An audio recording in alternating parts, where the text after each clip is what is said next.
आने वाले 3 सालों में डोनाल्ड ट्रंप का प्लान ये है कि ये अमेरिका में बना देंगे एक golden dome missile defence system. ये दुनिया का सबसे ताकतवर मिसाइल डिफेंस सिस्टम होगा जिसको ट्रंप के हिसाब से कोई भी देश भेद नहीं पाएगा। कॉस्ट की अगर हम बात करें तो सिर्फ गोल्डन डोम को बनाने में ही 175 अरब डॉलर की कॉस्ट आने वाली है। और ये पैसा जाएगा कहां पर? प्राइमरली इलॉन मस्क की कंपनी स्पेसएक्स और लॉकेट मार्टिन को यह पैसा मिलेगा। और उसके बाद एक multi layered missile defence shield बना दी जाएगी यूएस के आसपास, ताकि कल को कोई भी मिसाइल यूएस के मेनलैंड को डैमेज ना कर पाए। जियोपॉलिटिकल एक्सपर्ट्स मान के चल रहे हैं कि यूएस गोल्डन डोम रहा है एक ऐसे टाइम में जब धीरे धीरे दुनिया एक मेजर वॉर की तरफ बढ़ रही है। और उससे पहले डोनाल्ड ट्रंप चाहते हैं कि यूएस के पास एक ऐसी ढाल हो जो किसी भी और देश के पास ना हो।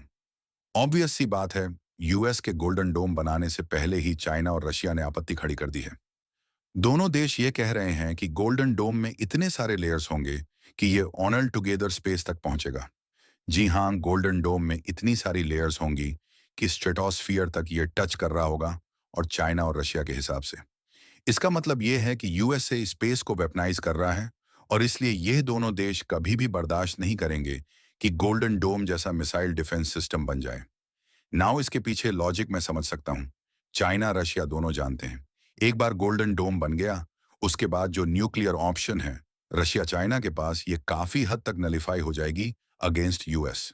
तो चांसेस हैं कि बिल्कुल गोल्डन डोम बनने के दौरान चाइना और रशिया दोनों यूएस को उकसाएं, कुछ ना कुछ अटैक्स करें, क्योंकि एक बार गोल्डन डोम बन गया, उसके बाद यूएस को नुकसान पहुंचाना बहुत ही मुश्किल हो जाएगा।